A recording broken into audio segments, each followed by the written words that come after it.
Bonjour, la correction du test ELISA, donc vu en TP.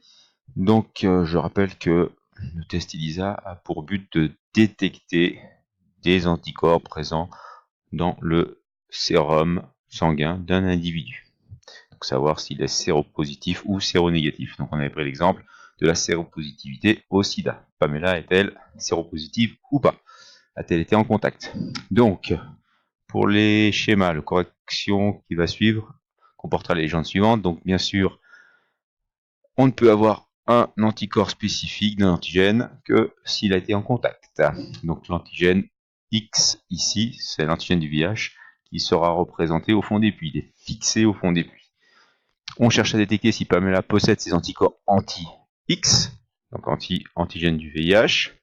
Pour cela, nous avons besoin d'anticorps de détection. Ces anticorps de détection reconnaissent spécifiquement les parties constantes des anticorps. Et ils sont couplés à une enzyme qui s'appelle peroxydase, qui est située sur la partie constante, et qui, en présence d'un substrat qui s'appelle le TMB, ce TMB va se transformer en un produit coloré bleu.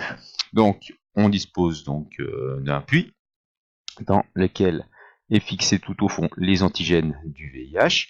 Donc ici, on va prendre deux exemples, un témoin, un individu sain séronégatif qui n'a donc pas été en contact, qui n'a donc pas les anticorps, et un individu contaminé séropositif qui lui possède des anticorps anti-VIH.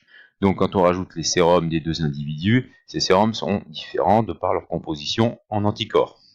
Ici, à gauche, on voit que l'individu qui est contaminé possède les anticorps dont les parties variables sont complémentaires des antigènes du VIH.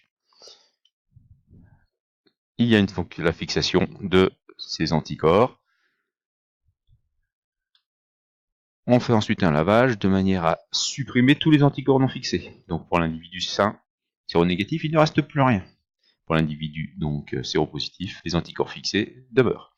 Ensuite, on rajoute les anticorps de détection, donc qui reconnaissent spécifiquement les parties constantes des anticorps. À gauche, l'individu contaminé, il se fixe. À droite, il n'y a rien, donc il ne se fixe pas. Résultat, quand on fait le second lavage, on élimine tous les anticorps de détection. Et il est nécessaire de les éliminer. Sinon, quand on rajoutera le substrat, eh bien, ce aurait été coloré en bleu des deux côtés. Donc le fait de laver permet d'éliminer tous ces anticorps non fixés.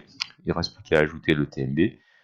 Dans le cas d'un individu sain, eh bien, ils n'ont rien sur lequel se fixer. Par contre, dans le cas de l'individu contaminé, puisque les anticorps de détection sont présents, ils se fixent, ce qui provoque leur transformation en produit coloré bleu, d'où la couleur dans le tube. Voilà, merci, à bientôt.